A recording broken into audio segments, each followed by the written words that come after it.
Welcome to the Adventist Healthcare and You podcast. I'm Shanna. And I'm Nimit. We have a great topic today, something a little lighter. We're getting into the holidays. And so we really just wanted to talk about holiday stress. And we have a little different setup today. We have two experts, Dr. Avneet Jain, primary care physician with Adventist Medical Group. Thank you for joining again, Dr. Jain. We love having you. And then we have Patricia Hertz, who's a dietitian with Adventist Healthcare's cardiac rehabilitation services at Shady Grove Medical Center and White Oak Medical Center. So welcome to you both. Thank you. Welcome. I'm very excited for today's topic because I think this is one of those times where people get stressed out and they don't really realize it. Unconsciously, they're thinking about a lot of things and how to afford certain things and go to different coping mechanisms that may not be fully healthy. So I think the fact that we're discussing it would be very beneficial for our community. Agreed. Absolutely. Everybody looks forward to the holidays. And then even I have found myself going, I don't know how I'm going to get it all done before the holiday or before this holiday party. And I have this many gifts to buy or I have to make food or, whatever it is. I find myself at night saying, oh, I'm hungry. I need to eat something as a coping mechanism. Yeah, I think we just tend to put a lot of undue pressure on ourselves during the holidays, whether it be buying gifts, whether it be preparing holiday meals for the family, family gatherings, or even with coping with the loss of a loved one that we lost during the year. So it is a stressful time for a lot of people. And I see that in my own practice and have talked through patients about this. And it's important to know that all of these mental stressors can be very physically stressful on your body as well.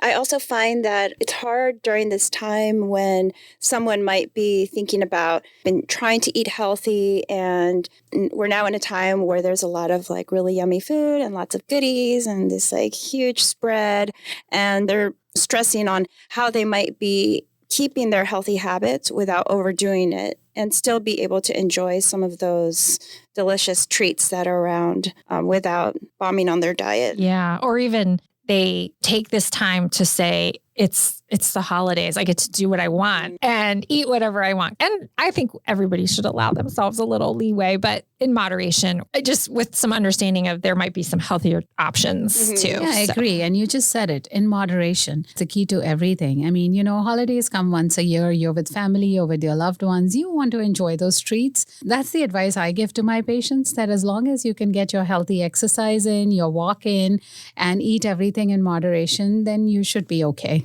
So what are some of the physical signs of stress? So if I'm somebody that may not know I'm stressed out, how do people know that? Not getting enough sleep at night can be a major cause of how you feel the next day and can affect your next day. So stress can cause sleep issues. It can cause anxiety. You can feel tired all the time. You can be short with people. That's very common. And these times when you're with family, that's the last thing you want to do. So I think the biggest effects on your body would be just feeling it physically, being tired all the time, not wanting to do stuff, and then just the anxiety and the mental health piece of it. So I think you just have so many things to do. I think as Shanna was saying, gifts to wrap or buy these things or go to these stores or cater to the family. And I think taking time for themselves could be sometimes hard as well. I think people get exhausted, and just identifying those stressful or tiredness could be beneficial, as you said. And, I think at these times it's important to just take a moment and reflect, or maybe even make a schedule during the day that these are the things that I'm going to do today. And, making a timetable, because that always helps me. You were talking about some of the things that can bring on the stress. I was just thinking about what stresses me out the most. And I find myself when I go to stores, the crowds. Yeah. The crowds. The crowds. And not only from a sickness standpoint that kind of throws me off a little bit. I think about it more nowadays, but also just the waits. And as you said, taking a moment to remember everybody's going through this too, and have some empathy and understanding for those working, those around. Yeah, no, for sure. It's funny you say the crowds, because yesterday I was driving at 5:30. It was so crowded on the roads that it normally isn't. Everybody is angry. Everybody is in a rush. The parking lots are full. So I think the word you used, empathy, it goes a long way at this time. Just be kind to others. Yeah. I think with COVID last year, many people are not out and about, and actually past couple of years. Yeah. And now people are actually out in the stores. And I was at the store a couple of weeks ago, and there was a long line, and I was getting pretty stressed out, just standing there. I was like, oh my God, why don't I just order it online or something along those lines? But I think when people go out in the store, they just need to be aware of those settings and say, you know what, this is okay. And just empathize with people as well. Yeah, give yourself enough time, you know. Yeah. And I'm guilty of that as well. When I see the long line, I'm like, okay, I'm going to order online. It's also important to just be in the moment and not be so wrapped up in ourselves. Just kind of, take a minute, take a deep breath, and just maybe enjoy the environment or the decorations while we are standing in that long line. And not to put that pressure of having that Hallmark moment, making it so perfect, like the perfect gift, or everything just has to be so perfect, like in a Hallmark movie. Really just be okay with having a good enough time, a good enough holiday, a good enough dinner with your family. And then it might end up being spectacular. I love that. That's a great tip. That's a really good tip that I think we all forget.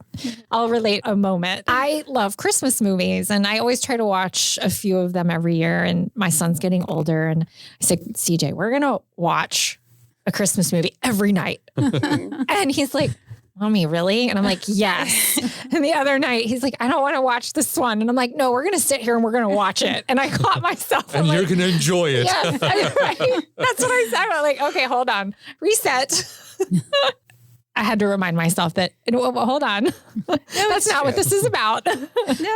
You just said it, Chenna, that be even enjoying a movie with your family. My boys are getting much older. They're 17 and 14, and I love watching Christmas movies as well. And, when they were younger, we would watch those movies, and they still go back and reminisce those times and say, can we watch a movie again, whenever they have time on their schedule. So I think those are the little things that we should cherish in life. And I think COVID has taught us to be very grateful for what we have. And that's why don't put undue pressure on yourself for gifts and materialistic things. It's enjoy the moment.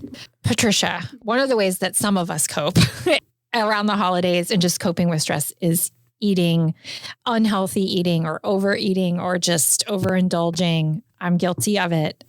Others may have more. It's okay, me too. Others may be able to handle it better. But I know that around this time that it's right in front of us. There's so many treats. What are some tips to help us better manage this? I think one, going into, like I said, don't have this expectation of if you are following or trying to do a healthy eating plan, don't go into it thinking, okay, I'm absolutely going to stick to it and not going to allow myself to enjoy anything. Just remember that, yes, there's a lot of goodies out there, but it's okay to enjoy some of the things that you normally don't eat, like maybe half a cup of eggnog or a cookie or two. It's not going to make or break your diet whatsoever. Nothing's going to happen if you have a piece of pie. And even if you do overindulge, just to remember that tomorrow is a brand new day. I mean, shoot, even the next meal is a brand new meal. And it's okay to fall and just get back up, take a little longer walk, or maybe go to the gym for a 10-minute or 15-minute a quick workout. It doesn't have to be the end all if you do splurge a little bit. Yeah, I think the mistake we all commit is that if we have a heavy meal and we overindulge, rather, the next day we tend to starve ourselves. And I think you said that, Patricia, that every day is a new day. So we don't need to do that. If you overindulge one day, don't send yourself on a guilt trip and not eat anything the next day. Start fresh. And I think you'll be more successful in your diet that way. So what are some of the alternatives to the typical holiday food that we think of, like, popcorn or cookies or candy corns? Yeah, I mean, I won't lie and say I don't indulge in them. Maybe not popcorn because I did break a tooth eating popcorn, so I don't eat it anymore. But I absolutely think that there are alternatives that you can have. Like, let's say one of my favorites is pecan pie. So one of the things I think about is either have a really small sliver or try maybe the pumpkin pie or sweet potato pie instead.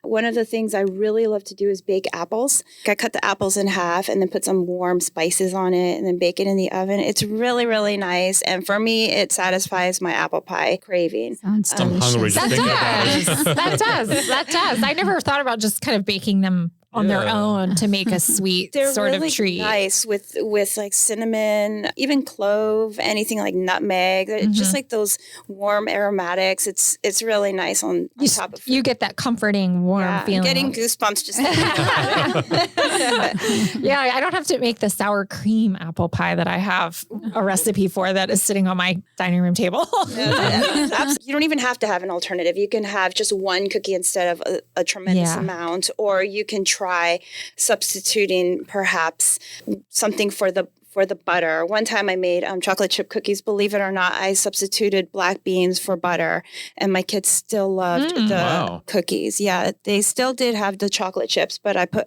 black beans in for the butter, and they were really good. That's an interesting food swap. Very interesting. Yeah, very creative. I never would have thought that before. And you increase the fiber content in your cookie. There you go. There you go. Well, these are all really good tips for helping all of us manage holiday stress or just kind of getting through the holidays.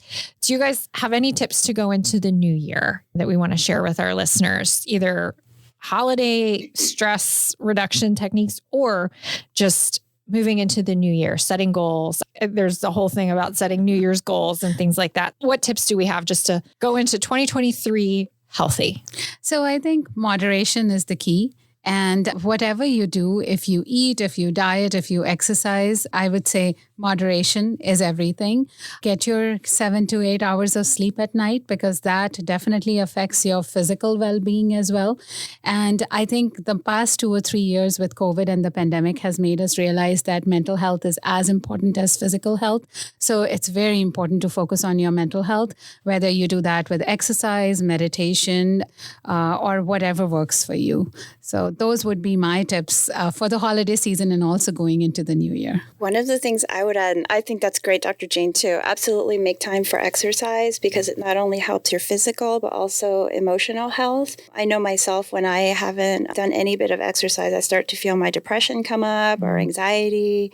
Just really make sure to also hydrate. I think a lot of us forget to drink plenty of water, and that can cause a lot of things from like false feelings of hunger. It might be water hunger. We caffeinate so much. Also, just take time to, again, be in the moment and not set these false expectations on yourself. Just go into it day by day, sometimes hour by hour, and even minute by minute. And I wouldn't make any resolutions other than just to remember to take care of yourself and be happy every single day. I like that. Those are great things to go into the holidays and the new year. Well, we really loved having you guys on. And if you want to find Dr. Jane, you can go to AdventistMedicalGroup.org.